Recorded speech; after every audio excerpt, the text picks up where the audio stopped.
आज 5 अगस्त 2021 के महावाक्य हैं।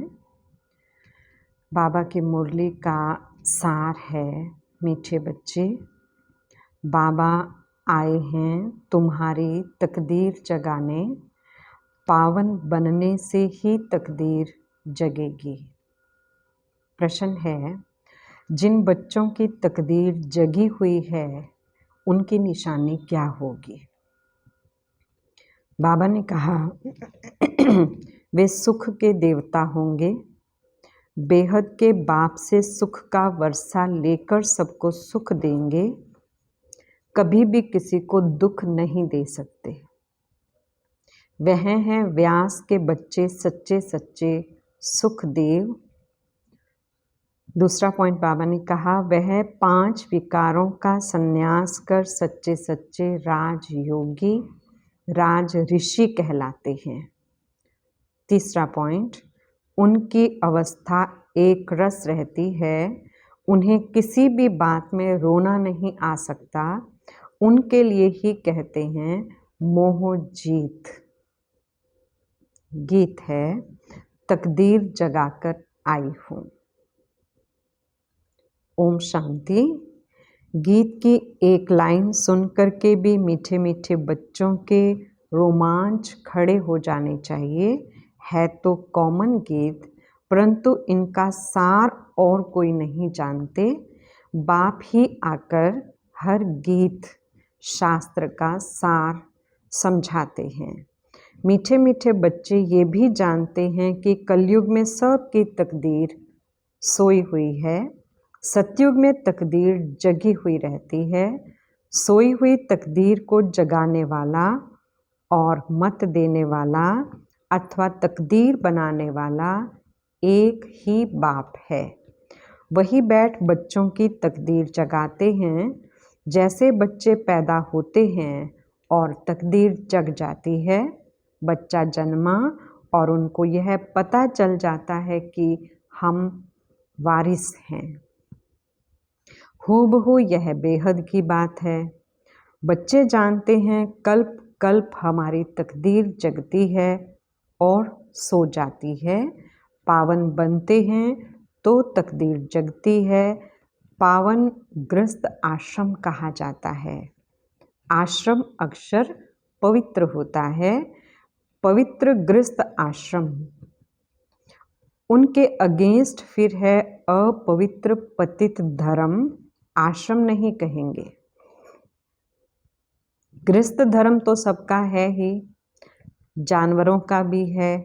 बच्चे तो सब पैदा करते हैं, जानवरों को भी कहेंगे गृहस्थ धर्म में हैं। अब बच्चे जानते हैं कि हम स्वर्ग में पवित्र गृहस्थ आश्रम में थे, देवी देवता थे। उन्हों की महिमा भी गाते हैं, सर्वगुण संपन्न, 16 कला संपूर्ण। तुम खुद भी गाते थे। अभी समझते हो हम मनुष्य से 100 देवता फिर से बन रहे हैं। देवी देवताओं का धर्म है। फिर विष्णु शंकर को भी देवता कहते हैं। ब्रह्मा देवताय नमः, विष्णु देवताय नमः। शिव के लिए कहेंगे शिव परमात्माय नमः। तो फर्क हुआ ना, शिव और शंकर को एक कह नहीं सकते। पत्थर बुद्धि थे, अब पारस बुद्धि बन रहे हैं। देवताओं को तो पत्थर बुद्धि नहीं कहेंगे। फिर ड्रामा प्लान अनुसार रावण राज्य होने से उन्हों को भी सीढ़ी उतरनी है। पारस बुद्धि से पत्थर बुद्धि बनना है। सबसे बुद्धिवान बनाने वाला तो एक ही बाप है। तुमको पारस बुद्धि बनाते हैं, तुम यहाँ आते हो पारस बुद्धि बनने। पारसनाथ के भी मंदिर हैं, वहाँ मेला लगता है, परंतु ये किसको पता नहीं है पारसनाथ कौन है। वास्तव में पारस बनाने वाला तो बाप ही है। वह है बुद्धिवानों की बुद्धि। यह है तुम बच्चों के लिए बुद्धि की खुराक। बुद्धि कितना पलटती है। जैसे गाया जाता है सी नो इविल। अब बंदरों की बात नहीं, मनुष्य ही जैसे बंदर मिसल बन जाते हैं। वन मानुष की मनुष्य से भेंट की जाती है, इसको कहा जाता है कांटों का जंगल। कितना एक दो को दुख देते रहते हैं। अभी तुम बच्चों की बुद्धि को खुराक मिल रही है, बेहद का बाप खुराक दे रहे हैं। ये पढ़ाई है, इसको ज्ञान अमृत भी कहते हैं, कोई जल आदि नहीं। आजकल सब चीज़ों को अमृत कह देते हैं। गंगा जल को भी अमृत कहते हैं। देवताओं के पैर धोकर पीते हैं, पानी रखते हैं, उनको भी अमृत की अंजलि समझते हैं। अंजलि जो लेते हैं उसको ऐसे नहीं कहेंगे कि यह पतितों को पावन बनाने वाला है। गंगा जल के लिए कहते हैं पतित पावनी है। कहते भी हैं मनुष्य मरे तो गंगा जल मुख में हो। दिखाते हैं अर्जुन ने बाण मारा, फिर अमृत जल पिलाया। तुम बच्चों ने कोई बाण आदि नहीं चलाए हैं। जहाँ एक गांव है जहाँ बाणों से लड़ाई करते हैं, वहाँ के राजा को ईश्वर का अवतार कहते हैं।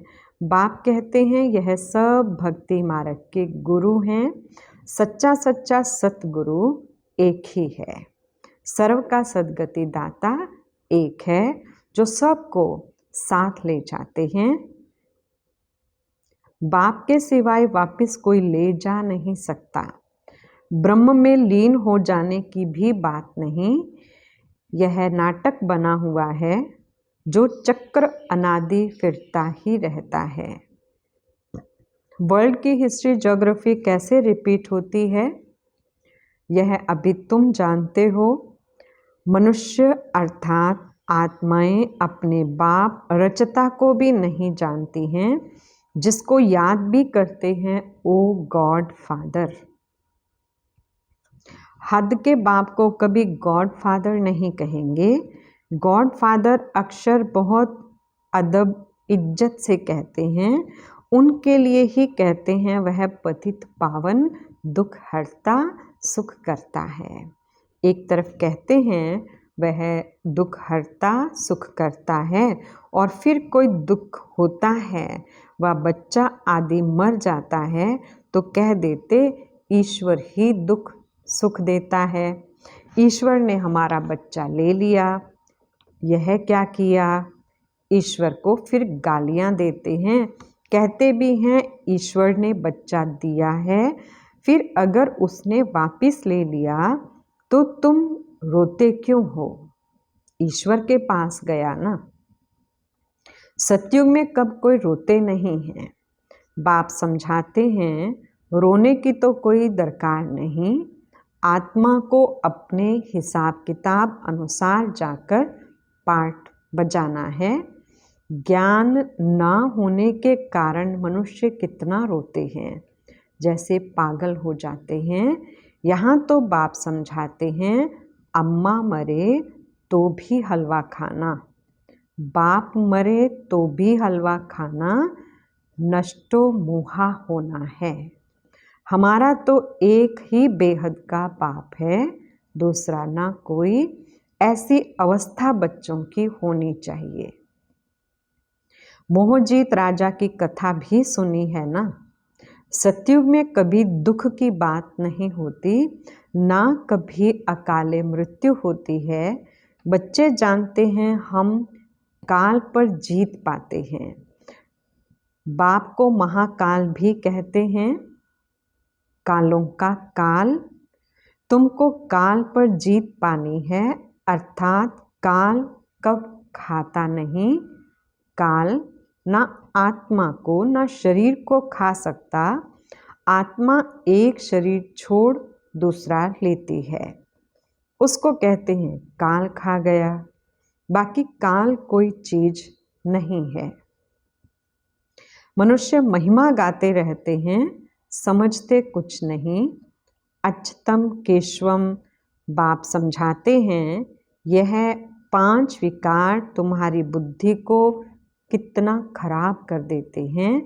इस समय कोई भी बाप को जानते नहीं हैं, इसलिए इनको आर्फन की दुनिया कहा जाता है। कितना आपस में लड़ते झगड़ते रहते हैं। यह सारी दुनिया बाबा का घर है ना। बाप सारी दुनिया के बच्चों को पतित से पावन बनाने आते हैं।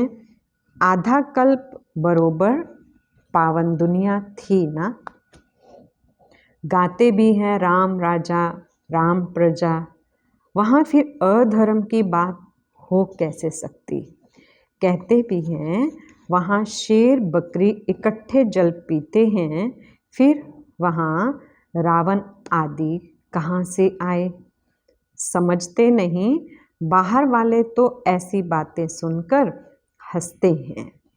बाप आकर ज्ञान देते हैं, ये पतित दुनिया है, अब प्रेरणा से पतितों को पावन बनाएंगे क्या। बुलाते हैं पतित पावन आओ, तो जरूर भारत में ही आया था। अब भी कहते हैं मैं ज्ञान का सागर आया हूँ, तुम्हें आसमान मास्टर ज्ञान सागर बनाने। बाप को ही सच्चा सच्चा व्यास कहेंगे।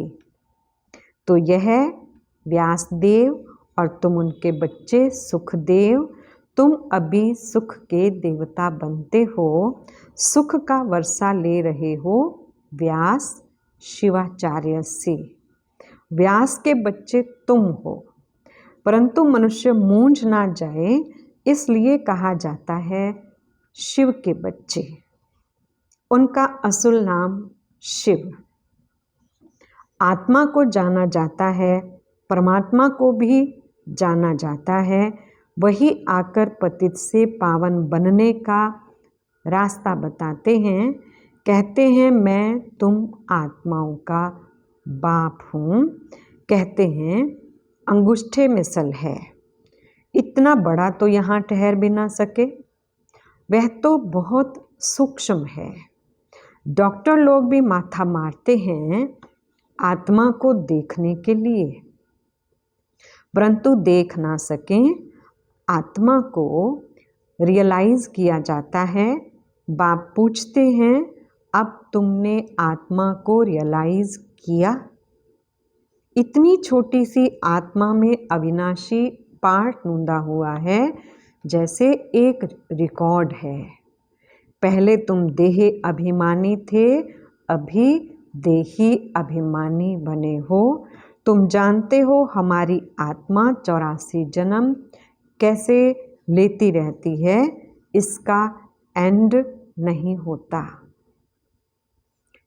कोई कोई पूछते हैं ये ड्रामा कब से शुरू हुआ, परंतु यह तो अनादि है, यह कभी विनाश नहीं होता। इनको कहा जाता है बना बनाया अविनाशी वर्ल्ड ड्रामा। वर्ल्ड को भी तुम जानते हो, जैसे अनपढ़ बच्चों को पढ़ाई दी जाती है, ऐसे बाप तुम बच्चों को पढ़ाई पढ़ा रहे हैं। आत्मा ही शरीर द्वारा पढ़ती है। यह है पत्थर बुद्धि के लिए फूड, भोजन।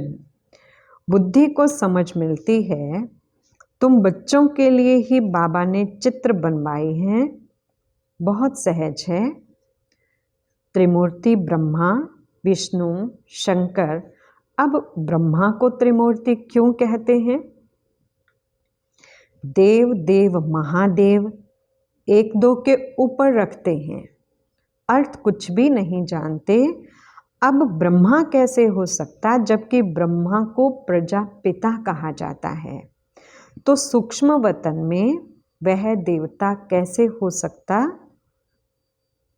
प्रजापिता ब्रह्मा तो यहाँ होना चाहिए। यह बातें कोई भी शास्त्र में है नहीं।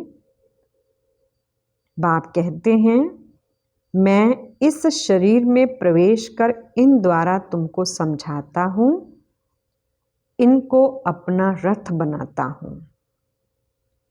इनके बहुत जन्मों के अंत में मैं आता हूँ, ये भी 5 विकारों का संन्यास करते हैं।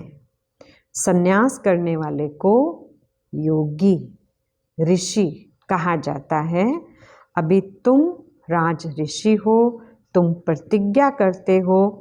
वह सन्यासी लोग तो घर बार छोड़ चले जाते हैं, यहाँ तो स्त्री पुरुष इकट्ठे रहते हैं, कहते हैं हम विकार में कभी नहीं जाएंगे।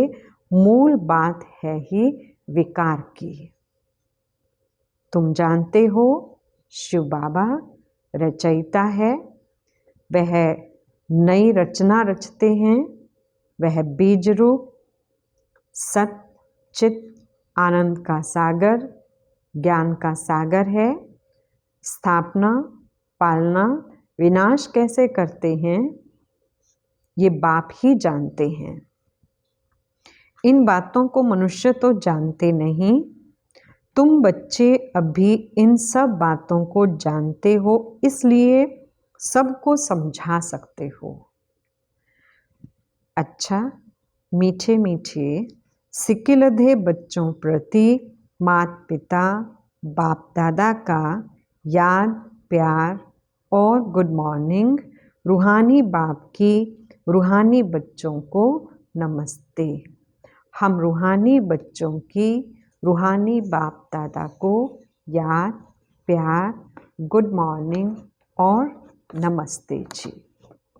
धारणा के लिए पहला पॉइंट है, हर एक आत्मा का हिसाब किताब अपना अपना है, इसलिए कोई शरीर छोड़ते हैं तो रोना नहीं है, पूरा नष्टो मोहा बनना है।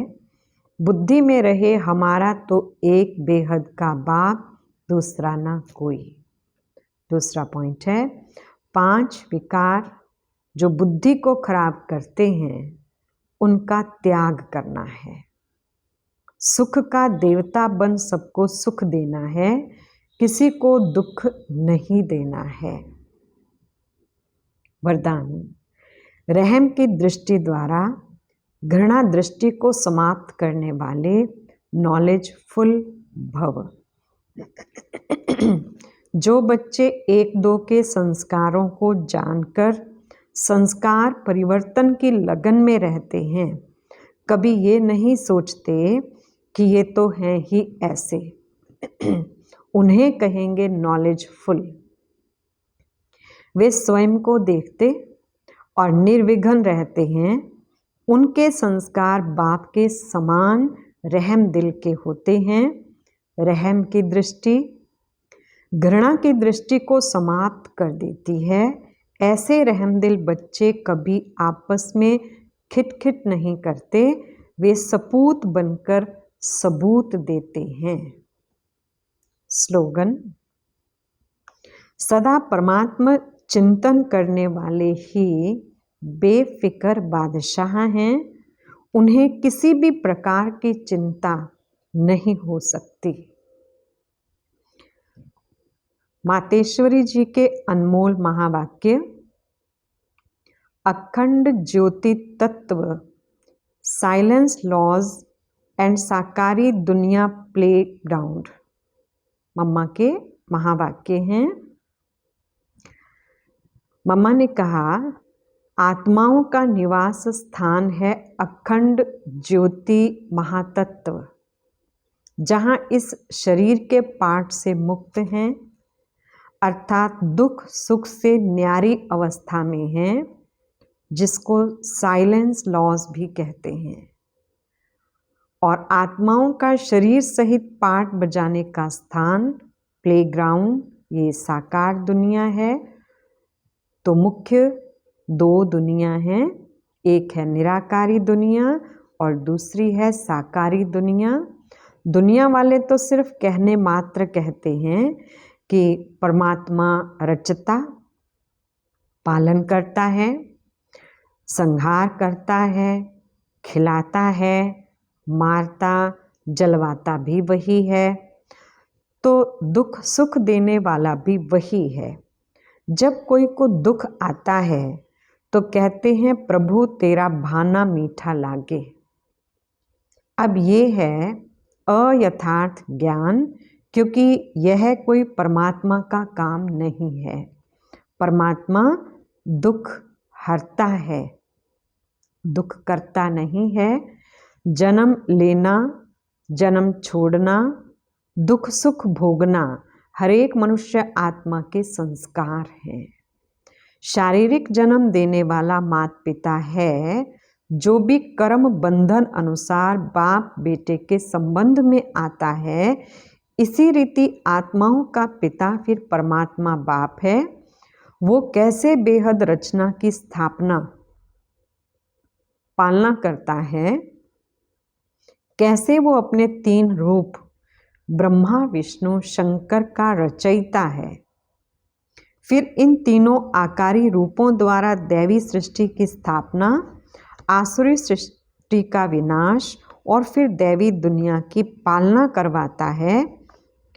परमात्मा के ये 3 काम बेहद के हैं। बाकी यह दुख सुख जन्म मरण कर्मों अनुसार होता है।